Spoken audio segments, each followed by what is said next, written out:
মাননীয় সদস্যবৃন্দ, আসসালামু আলাইকুম ওয়া রাহমাতুল্লাহ। আজ ত্রয়োদশ জাতীয় সংসদের দ্বিতীয় অধিবেশন তথা বাজেট অধিবেশনের সূচনা লগ্নে আপনাদেরকে আন্তরিক শুভেচ্ছা ও ধন্যবাদ জানাই, স্বাগত জানাই। দীর্ঘ 18 বছর পর অনুষ্ঠিত ত্রয়োদশ জাতীয় সংসদের নির্বাচন আমাদের গণতান্ত্রিক অভিযাত্রার একটি গুরুত্বপূর্ণ মাইল ফলক হিসাবে চিহ্নিত হয়েছে। জনগণের প্রত্যাশা, আস্থা ও আকাঙ্ক্ষার প্রতিফলন ঘটিয়ে একটি দায়িত্বশীল, অংশগ্রহণমূলক ও কার্যকর সংসদীয় কার্যক্রম নিশ্চিত করা আমাদের নৈতিক দায়িত্ব। এই প্রেক্ষাপটে বাজেট অধিবেশন বিশেষ তাৎপর্য বহন করছে। বর্তমান অধিবেশনটি জাতীয় সংসদের 2026 সালের বাজেট অধিবেশন। মাননীয় অর্থমন্ত্রী 2026-27 অর্থবছরের এই বাজেট এই অধিবেশনে পেশ করবেন। সাধারণ মানুষের কষ্টার্জিত অর্থ কিভাবে দেশের উন্নয়ন, অর্থনৈতিক স্থিতিশীলতা ও সামাজিক নিরাপত্তা এবং জনকল্যাণে যথাযথভাবে ব্যয় হবে তার একটি সুস্পষ্ট নীতিগত ও আর্থিক দিক নির্দেশনা এই অধিবেশনের মাধ্যমে জাতির সামনে উপস্থাপিত হবে।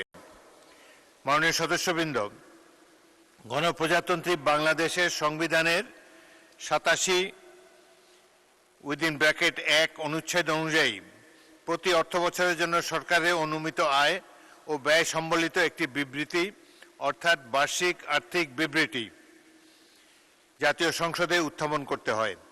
একইভাবে সংসদের 88 অনুচ্ছেদ অনুযায়ী সংযুক্ত তহবিলের উপর দায়যুক্ত ব্যয়, 90 অনুচ্ছেদ অনুযায়ী নির্দিষ্টকরণ আইন, 91 অনুচ্ছেদ অনুযায়ী পূরক ও অতিরিক্ত মঞ্জুরি এবং 92 অনুচ্ছেদ অনুযায়ী হিসাব, ঋণ সংশ্লিষ্ট বিষয়ে সংসদের সিদ্ধান্ত ও ভোট গ্রহণের সাংবিধানিক বাধ্যবাধকতা রয়েছে।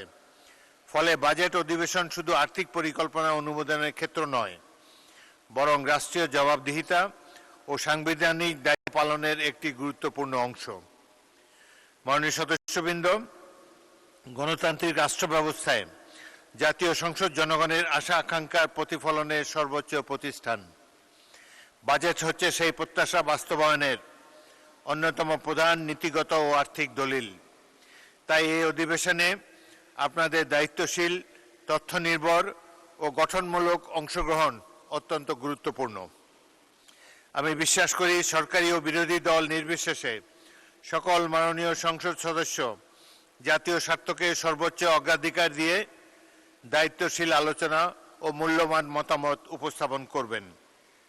সংসদীয় গণতন্ত্রে ভিন্ন মত ও মতপার্থক্য থাকবে, তবে সেই আলোচনা যেন শিষ্টাচার, পারস্পরিক শ্রদ্ধাবোধ ও সংসদীয় রীতিনীতি ও আচরণবিধির আলোকে পরিচালিত হয়, সে বিষয়ে আমি আপনাদের সকলের সহযোগিতা কামনা করছি।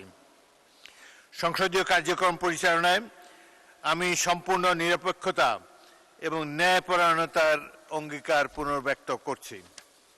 মাননীয় সদস্যবৃন্দ, বাজেট কেবল রাষ্ট্রের আয় ব্যয়ের হিসাব নয়, এটি জনগণের আশা আকাঙ্ক্ষা, উন্নয়ন অগ্রাধিকার এবং ভবিষ্যৎ অর্থনৈতিক দিক নির্দেশনার প্রতিফলন।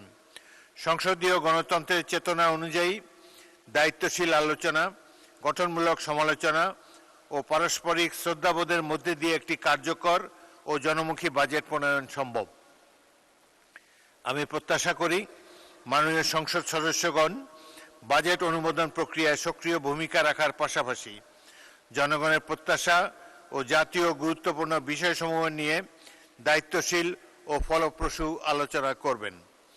এই প্রত্যাশা ব্যক্ত করে আমি ত্রয়োদশ জাতীয় সংসদের দ্বিতীয় অধিবেশনের সার্বিক সফলতা কামনা করছি।